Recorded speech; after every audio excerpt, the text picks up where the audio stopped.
Well, welcome to the channel, everybody. Most of you early on in this channel's life know me from my other channel, Digging Life 21. This is more of a hobby channel. I just want to share my little journey of collecting firearms and reloading for them. And what sparked me to make this video was that a friend of mine who owns a little gun shop, messaged him to see if he had any 357 Magnums. And this Ruger GP100 was one of the photos he sent me. I immediately fell in love, and I couldn't get down there fast enough to buy it, really. And it didn't take me long after getting it and ordering a little bit of ammunition that I saw, wow, what a conundrum. I've got this beautiful piece that I love shooting 38 Special and 357 Magnum through, but had an average cost for 38 Special right now, it's 2024, roughly 50 cents per round. So every time you pull the trigger on this guy, you're throwing 2 quarters down range, and for somebody like me who doesn't have a whole lot of extra, that stung. And 357 Magnum, I'm not really positive right now, but 65 to 75 cents a round. And I said, okay, if I'm going to really enjoy this, I can't be sitting here thinking about how much money I'm slinging out of it all the time. And that's what took me to investigate getting into reloading. So I'm going to get into what I bought and I felt like was right for me. And then we're going to load some shells up, and then we're going to go show you guys the life cycle of a pew. It's hot as hell in here, I can tell you all that. If I'm going to be spending much time doing this, I'm going to get this thing air conditioned. Right now we're in my garage slash shop. All the good things. The most important thing I feel like out of everything that I have bought so far is not my powder, it's not my press, it's not anything. It is this Modern Reloading 2nd edition. I have read this thing cover to cover, and except for the load data section, obviously there's no way I'm going to remember 38,000 loads, but this thing is full of good information. And by the time I read this, I felt very confident that I could figure this stuff out. I did watch a lot of YouTube videos, and those were super helpful. Don't let this stuff intimidate you guys who want to get into reloading. It's simple and complex, but if you break it down piece by piece, it becomes very basic. And you're making one of these.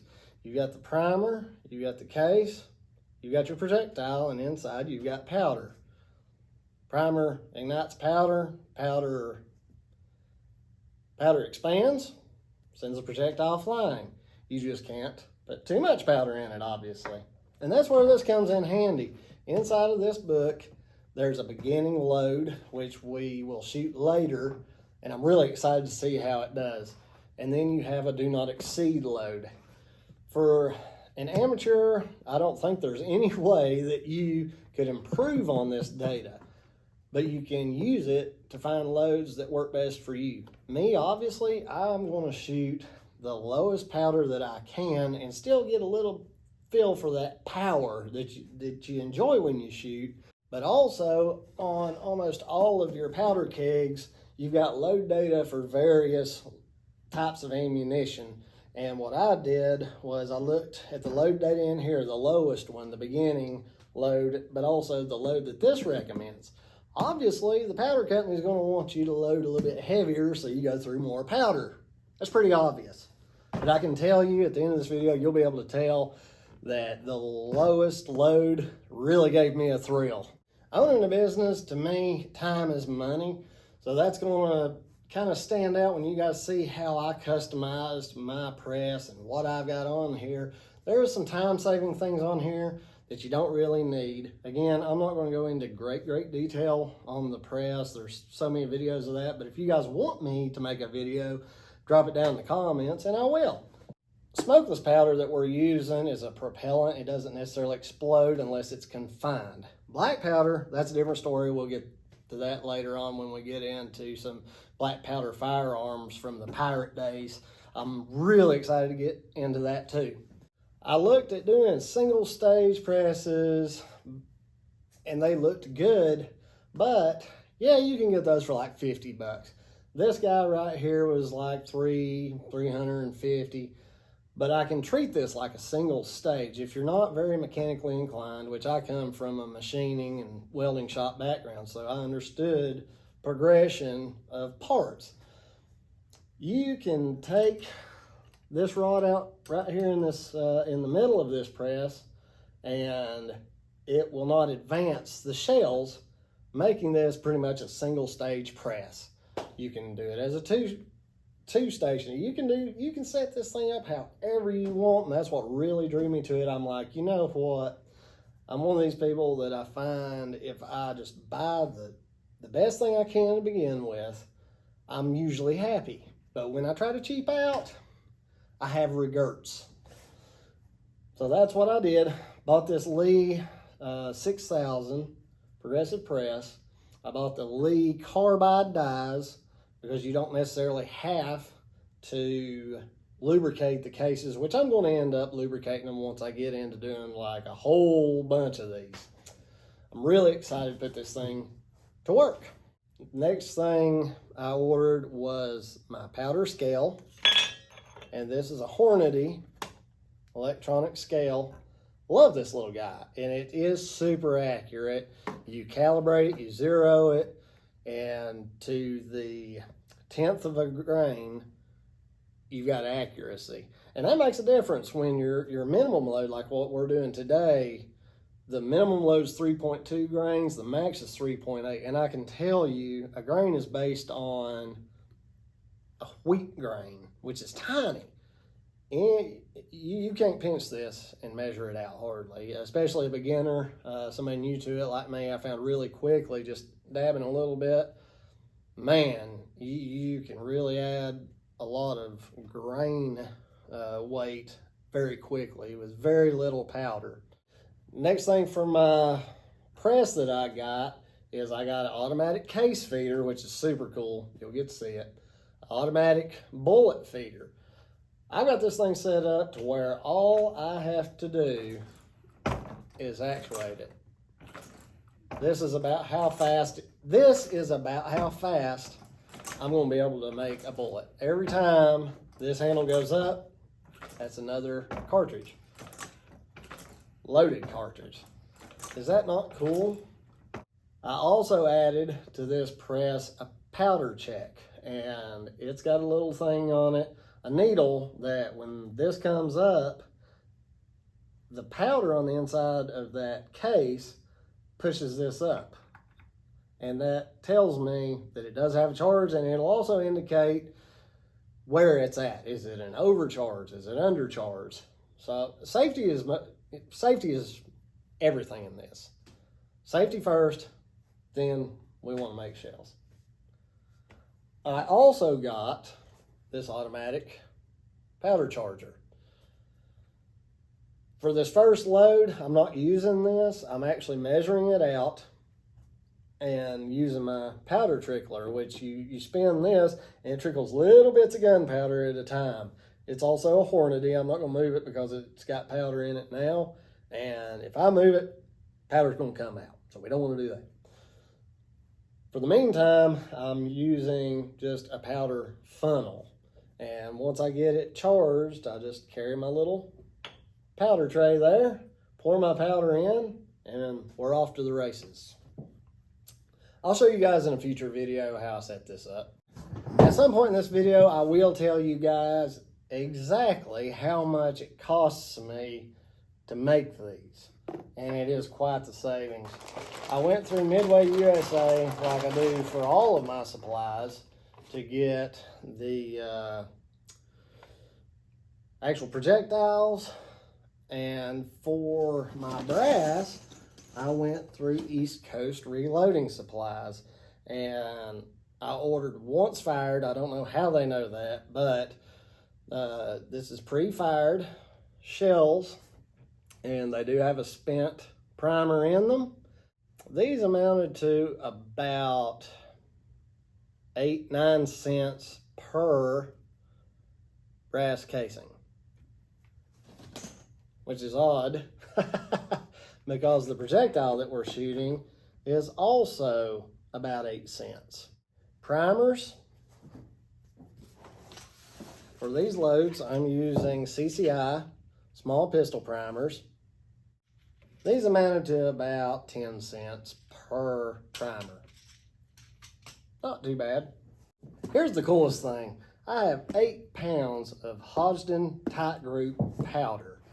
In every pound there are 7,000 grains. That means in this jug there's 56,000 grains of gunpowder.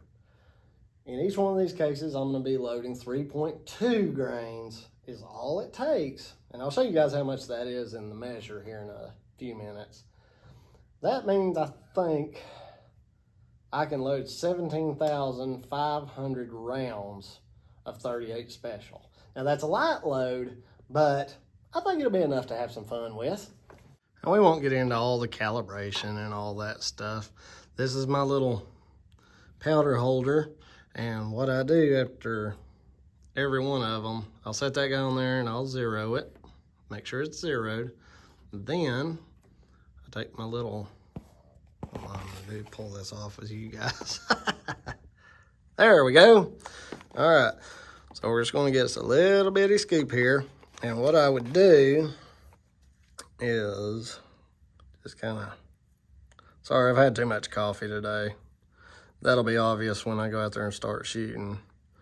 So what I'm doing is I'm just trickling up close to 3. Okay, so I got 3.1. And once you get to that 3.1, I'm just gonna hold this down. And let's see, I don't want you guys to not be able to see this. Now you'll see me be able to trickle. Right there, 3.2. And that's why you need this trickler. You twist that, it's got a hole in here and it trickles it out because this has got a little bit of fall on it. Again, I bought these. This was 1,000. This is what 1,000 spent shells looks like. See if I can get this in focus and you can see that primer's been busted and they actually washed these. So they're ready to load. You don't have to clean them. Absolutely fantastic. And what I did was I took this opportunity to inspect these. A 357 is just a little bit longer version, maybe 1/8 of an inch longer than a 38 special, but the diameter is the same. That's why you can fire them both through the same gun. And I take this opportunity to inspect each one of these for cracks or any like deformities, anything that's just not going to go. And then I just drop them in the tube. I'm going to do this a few times just to load one of these tubes up.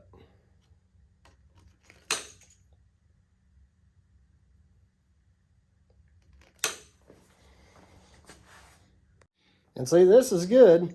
Now they charged me for 38 special, but you're going to get a few 357 Magnums, and that's fine because they're worth more. Here is the difference. I'm going to have to set this down here. That's the difference between a 357 Magnum and a 38 Special. So we're going to start a 357 pile. 10 millimeter slipped in on me. What gave this guy away real quick was that big old groove for the ejector. Now here's one that I could just keep. It's my understanding that plus P, 38 Special plus P, which is what this casing is the same as just a regular 38 Special. Doesn't really need to be thicker because what actually holds all that pressure in is your cylinder.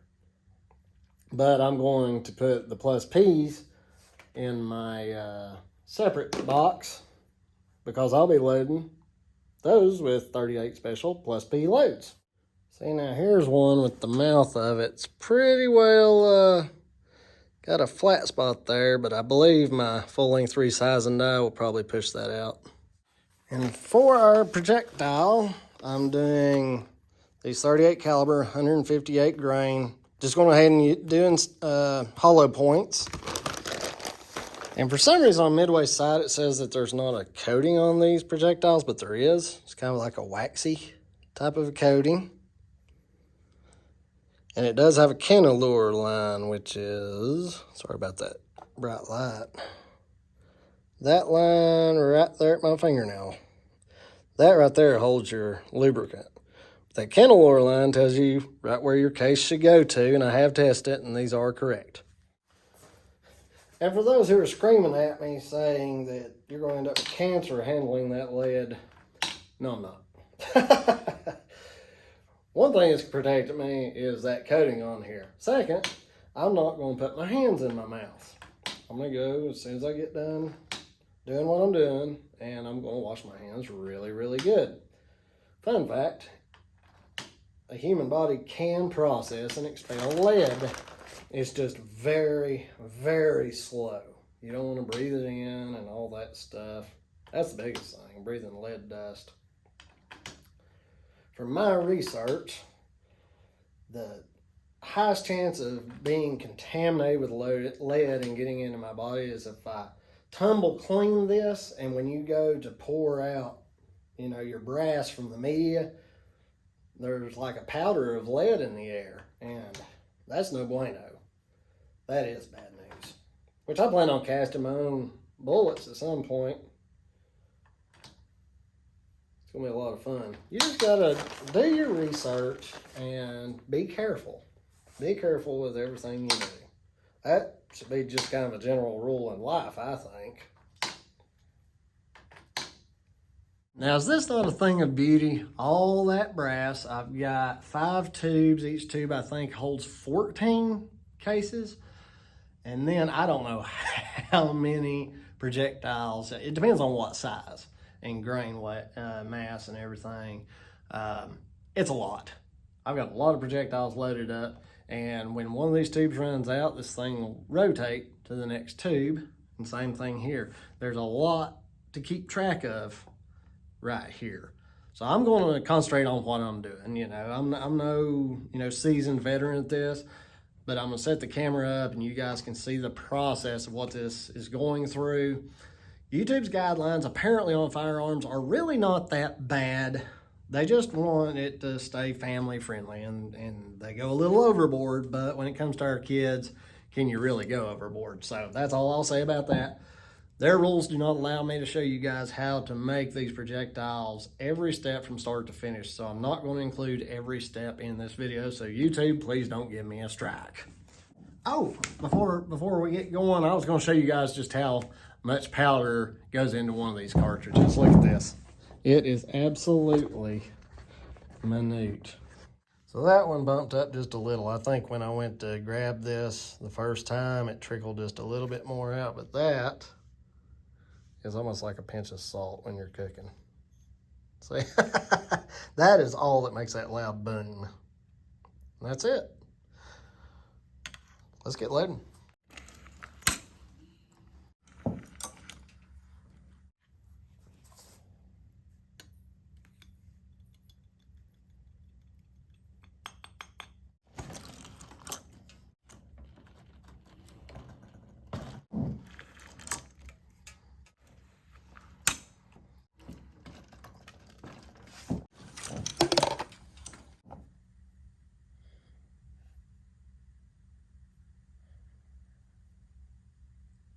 I'm really happy with that.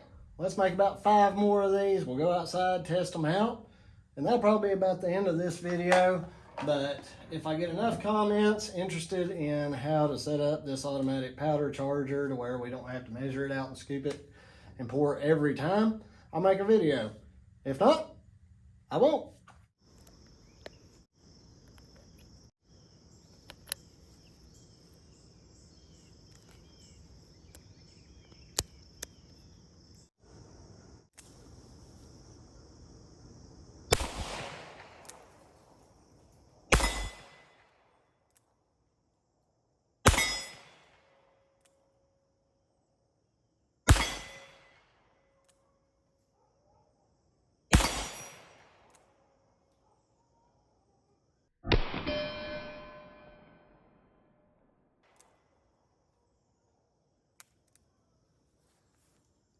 One miss.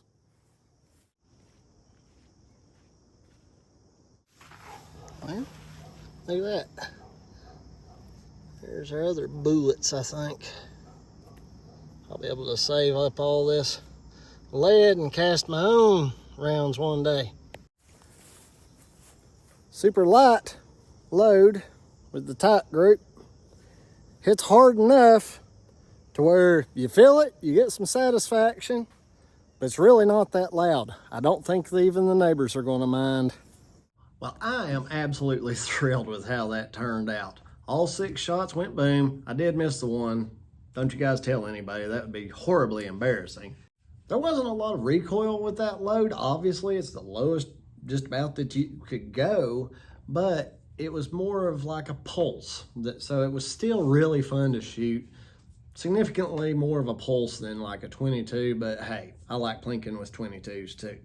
You guys drop it in the comments if you would like to watch a little bit of chronograph, accuracy, stuff like that. We're just going to make this channel fun. I'm not going to try to make it a big production or anything. So I want to put up on the screen right now here how much each part of these cartridges cost to put into making them. Now, naturally, I'm not including the cost of the press because that's going to be vastly different with everybody. And a lot of you may already have a press. What I wanted to get across in this video was specifically how much does it cost to collect the parts of a cartridge, put it together, and shoot it. And I don't have it in front of me, but I believe it came to about 41 cents per cartridge.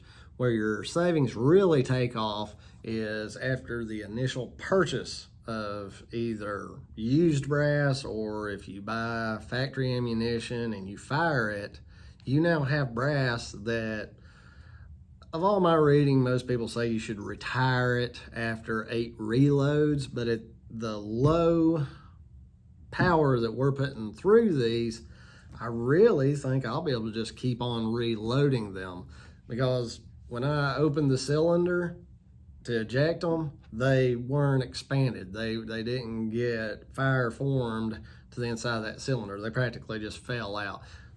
That means that the brass is not getting expanded. So it's not going to lengthen. It's not going to need to be trimmed, I don't think. But I'll check it and make sure that it's still safe and it's not expanding. In future videos, we'll go over that. Thanks for watching, everybody. Be sure to subscribe, and I will see you on the next one.